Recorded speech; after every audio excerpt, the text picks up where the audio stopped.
자, 김정은 위원장과 푸틴 대통령 정상회담 오늘 오후 열릴 것으로 지금 관측은 나오고 있는 상황입니다. 네, 관련 내용 국제부 김자민 기자와 함께 자세히 나눠보도록 하겠습니다. 안녕하세요. 네, 안녕하세요. 지금 보면 이동이 계속 중인 것으로 지금 나오고 있는 상태인데 그렇다면 뭐 더 오래 걸릴 것 같다. 왜 이렇게 되는 겁니까? 네, 김정은 위원장은 10일 오후 7시쯤에 평양을 출발해서 어제인 12일 오전 6시에 북러 접경인 연해주 하산역에 도착을 했습니다. 예. 35시간 정도가 걸린 건데요. 평양에서 하산까지의 거리가 약 860km임을 감안할 때 평균 이동 속도는 시속 25km가 채 되지 않는 겁니다. 네. 이 4년 전 김 위원장이 블라디보스토크를 방문했을 때와 비해 시간이 3배 이상 더 걸렸습니다. 네. 이전 정상회담 때는 모든 일정이 블라디보스토크에서 이뤄졌지만 이번에는 상대적으로 더 먼 이 하바롭스크나 보스토치니에 방문하는 만큼 운행 시간을 여유 있게 설정했을 것으로 보입니다.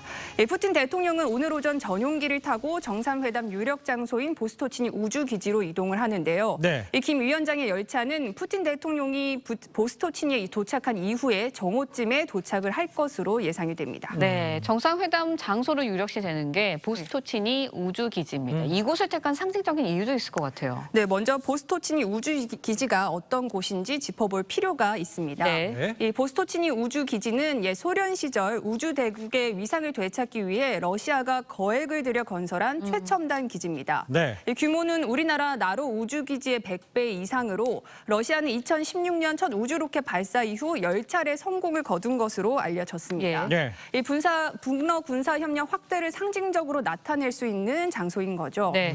특히 북한의 경우 올해 진행한 2차례 정찰 위성 발사에 모두 실패했고 10월에 재발사를 앞두고 있기 때문에 우주기지를 직접 보고 또 로켓과 위성 강국인 러시아로부터 관련 기술을 전수받을 기회로 삼을 것으로 보입니다. 네. 그렇습니다. 김자민 기자 지적을 해주셨습니다. 그러면 이제 회담 오늘 열릴 가능성은 큰지 김정은 위원장 일정은 어떻게 되는 겁니까? 네, 예상대로 두 정상이 오늘 오후 이 보스토치니 우주기지에서 만난다면 바로 정상회담이 이뤄질 가능성이 큽니다. 네. 푸틴 대통령이 보스토치니에 먼저 도착해서 김 위원장을 직접 맞이하고 회담 장소로 이동할 것으로 보입니다.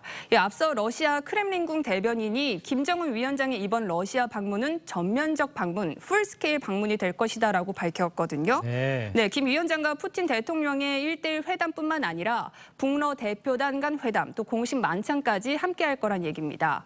김 위원장은 또 이번 방문 기간에 하바롭스크주 산업도시 예. 콤스모스크나 아무레를 찾아 수호의 전투기 생산 공장을 방문할 것으로 알려졌습니다. 예. 네. 이곳은 아버지 김정일 위원장 역시 방문했던 곳이기도 합니다. 또 러시아 매체는 김 위원장이 16일에 세르게이 쇼이구 러시아 국방장관을 만날 것이라고 보도를 했습니다. 네, 김정은 위원장의 일정을 봐도 그렇고요. 수행당의 면면을 봐도 그렇고 아무래도 절반 이상이 군 관계자이기 때문에 이번 정상회담 핵심 무기 거래일 것 같아요. 네, 그렇습니다. 네, 이번 방러에는 북한 군서열 1위부터 정찰 위성과 핵 잠수함 개발 책임자 등 군 핵심 관계자들이 대거 동행했습니다. 네. 특히 북한 군수 산업을 총괄하는 조충령 군수공업부장이 동행을 했는데요. 정상회담의 초점이 북러 간 무기 거래와 군사 협력에 있다는 걸 노골적으로 드러낸 것이라는 평가가 나옵니다. 그렇군요. 네, 북한은 위성 등 첨단 기술을 러시아에 요구하고 러시아에 우크라이나 전쟁에 필요한 포탄 등 재래식 무기를 제공할 것으로 보입니다. 예. 또 러시아는 이번 회담에서 유엔 안보리 대북 제재 문제까지 논의할 수 있다고 밝혔는데요. 예. 이 안보리 대북 제재 시스템 자체를 무력화하겠다는 의도로 풀이됩니다. 그러니까요.